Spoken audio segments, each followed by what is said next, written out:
Hey you guys, welcome back to my channel where we talk about how to manage your own personal finances and how to save money. If you enjoyed this video, please be sure to subscribe below and leave me a like. It really helps out my channel with the YouTube algorithm so much. In this video, I'm going to be sharing with you all what I spent in the last month living in Israel. Specifically, I live in Jerusalem, but I'm also going to be talking about cost of living in Tel Aviv. So I'm going to go into both of those in this video, so let's jump into it. So first, let's talk about my largest expense every month are my student loans, because as you can tell probably from my accent, I'm American, but I'm living in Israel. But I went to university and law school in America, and so I definitely took out some student loans for both of my degrees. I did have scholarship, and even with all of those discounts that I got on my education in America, I paid $2,140 every month in student loans. My monthly Wi-Fi expense comes out to $38.87 per month. My cell phone is actually currently free, and I didn't pay for a cell phone in the past month because as part of moving to Israel, there are certain benefits that you receive if you are a new immigrant to Israel who is of Jewish background. And one of the things that they give you is a cell phone for the first several months that you are in Israel. But in the next month, I will be paying a cell phone bill, and that is super, super cheap. I will be paying the equivalent of $10.90 in US dollars for my cell phone plan, which comes with unlimited local calls, unlimited local SMS, 150 minutes of foreign calls, and I have like 200 gigs of data or something like that I would never use, all for $10.90, which is way, way cheaper than it was in the States. My healthcare is also free. That was another benefit that I received as a new immigrant to Israel. So I do not pay in healthcare, and even when that benefit expires after a year, I still won't pay in healthcare anything greater than I already pay in like taxes on my paycheck, because that's actually like a social program. You pay withholdings out of your taxes, which go toward your healthcare every month. So it's kind of like Social Security in America, but not just for old people. Like that's just like how it is nationwide. And then you can pay for supplements if you want like additional coverage. Because I moved away from New York City in the end of 2020, I actually pay for a storage unit in New York City where I keep a significant number of my stuff from when I was moving out of the States. I did not bring everything that I own over to Israel with me. I plan to slowly bring more stuff as I go back to the States. I kind of bring an empty suitcase or two, load it up, and bring it back with me. And my cost for my storage unit every month used to be like $59 a month, and then it increased and now it's $69 a month.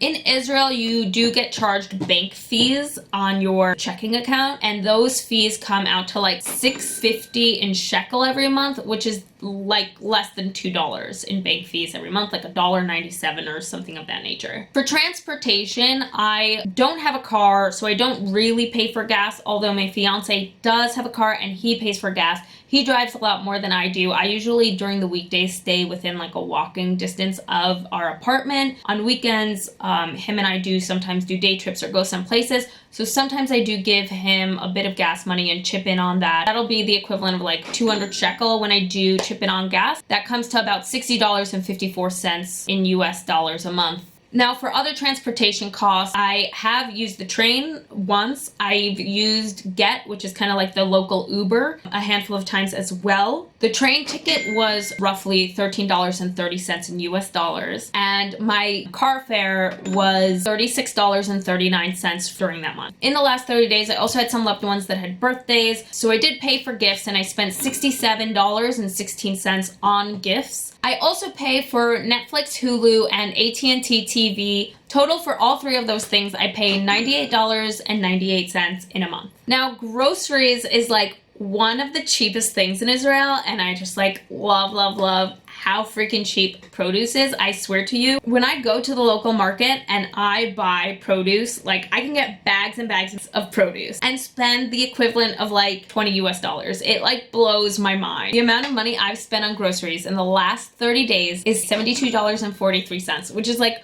what I would spend in a week living in New York City. It's just like amazing to me how much cheaper it is to buy groceries here in Israel. For eating out, I just want to say that this past month, I probably spent quite a bit more eating out than I traditionally do, because it was my birthday at the end of March, and I had a friend in town from abroad. The amount of money I've spent eating out in the last month is $136.38 when you transfer it over to US dollars. Finally, there was another day's worth of fees that I honestly couldn't figure out what it related to, because one thing that's different about banks in Israel is that they don't give you like an itemized list of all of the things you've charged your card for. They just add up all your costs and put it on your account for like a day. So like, this is the amount you spent on this day, and it's not like allocated in any way, or at least like that's how my bank account is reflected. So I was still getting used to that, and there was one day where I spent 402 shekel, which in US dollars is roughly 121 US dollars. And to be honest with you, I don't have any recollection of like what I did that day. We'll just add that as line item miscellaneous. So if I were paying a cell phone, which I will be going forward, right? So like let's throw that extra $10.90 for my cell phone in there